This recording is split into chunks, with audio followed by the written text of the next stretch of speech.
Hello everyone, welcome to our channel. इस video में हम वर्ल्ड वाइड जो भी चीजें चल रही है और उनके कैसे इंपैक्ट हो रहे हैं उन सारी चीजों को डिस्कस करेंगे, और जो भी इंडियन इकोनॉमी रिलेटेड भी जो चीजें हैं और उनके कैसे इंपैक्ट हो सकते हैं इन सारी चीजों को हम डिस्कस करेंगे।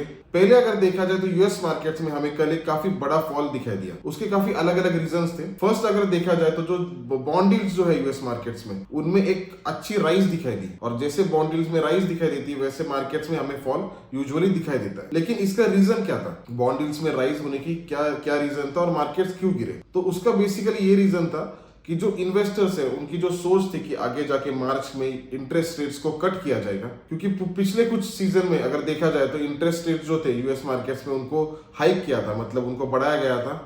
अभी ऐसी सोच थी कि शायद धीरे धीरे करके फेड जो है फेड को रेट्स कट करेगी। लेकिन जो डेटा जो निकल के आया यूएस मार्केट्स में, जीडीपी को अगर देखा जाए तो जीडीपी ग्रोथ एक अच्छी चल रही है। एम्प्लॉयमेंट का डेटा अगर देखा जाए तो एम्प्लॉयमेंट रेट भी एक अच्छा चल रहा है। और ये जो अच्छे नंबर्स है तो इनके वजह से एक ये सोच हो रही है कि ये जो करंट जो इंटरेस्ट रेट्स हैं उनको रखते हुए भी एक अच्छी ग्रोथ अगर कंट्री की हो रही है तो वो ये सोचेगी कि आगे जाके इंटरेस्ट रेट्स को कट करने की यहाँ पे जरूरत नहीं गिरेगी। तो ये सारे रीजंस की वजह से यूएस मार्केट्स में एक फॉल हमें दिखाई दिया। और उसी के साथ चाइनीज मार्केट्स में भी देखा जाए तो काफी बड़ा फॉल हमें दिखाई दिया। उनका जो बेसिकली जो रीजन है वो यही है, पिछले कुछ टाइम से प्रॉपर्टी सेक्टर जो है, प्रॉपर्टी सेक्टर काफी स्लम्प हो चुका है, काफी नीचे गिर चुका है, और उसका काफी बड़ा इंपैक्ट चाइनीज मार्केट्स पर हो रहा है। तो बेसिकली उसकी वजह से वहां पर भी एक कुछ हद तक फॉल है और प्रेशर हमें वहां पे दिखाई दे रहा है। और जो नया जो चीज निकल के आया अभी, ये जो यूएस ईरान और यूएस में जो कन्फ्लिक्ट हमें दिखाई दे रहा है, अभी कुछ दिन पहले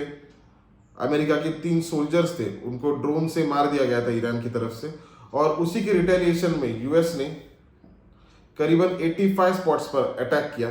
तो ये सारी चीजें जब होती है तब ऐसे हो जाता है कि वॉर जो भी होता है या फिर कुछ कन्फ्लिक्ट भी होती है तो इन्वेस्टर्स की ये सोच होती है कि आगे जाके और एस्केलेट ना हो या फिर आगे जाके और ना बढ़े, क्योंकि इजराइल हमास अभी फिलहाल काफी दिनों से चल ही रहा है। और उसमें भी अगर देखा जाए तो रेड सी में वापस वो जो वॉर है वो रेड सी तक निकल गया, और उसके साथ वापस अभी यूएस और ईरान ये दोनों में भी कुछ हद तक काफी कन्फ्लिक्ट चल रहे हैं। तो मुझे ऐसे लगता है कि कुल मिलाकर ये जो सारी चीजें हैं तो इसके कारण कुछ हद तक प्रेशर दिखाई दे रहा है, और हमारा भी जो मार्केट था वो उसका ऑल टाइम हाई ब्रेक करने में कुछ हद तक दिक्कतें उसे फेस करनी पड़ रही है। और बेसिकली ऐसे जो प्रेशर्स वर्ल्ड वाइड होते हैं तो उसका इफेक्ट हर कंट्री को होता है और हर इकोनॉमी को होता है। किसी को बहुत ज्यादा होता है या फिर किसी को कुछ हद तक कम होता है। तो वैसे अगर देखा जाए तो हमारे इकोनॉमी पर काफी कम इम्पैक्ट इन सारी चीजों का दिखाई देता है। इंडियन इकोनॉमी में अगर देखा जाए तो और एक न्यूज अभी आई है कि ऐसी न्यूज है कि एचडीएफसी बैंक शायद इंडसइंड बैंक की 9% स्टेक लेने वाली है। लेकिन ये जो न्यूज है इसको थोड़ा अलग पोर्ट्रे किया गया है। वो एक्चुअली एचडीएफसी बैंक नहीं है, वो एचडीएफसी बैंक ग्रुप है। बेसिकली ये सिर्फ एचडीएफसी बैंक का डिसीजन नहीं है, एचडीएफसी लाइफ, एचडीएफसी एएमसी, इन सारों का रिलेटेड ये सारे मिलके वो एक न्यूज है कि 9% तक इंडसइंड बैंक में स्टेक ले सकते हैं। अभी अगर देखा जाए तो एचडीएफसी बैंक को ही कुछ दिनों से प्रॉब्लम्स फेस करने पड़ रहे हैं उनके मर्जर की वजह से, उसमें काफी फॉल हमें दिखाई दिया।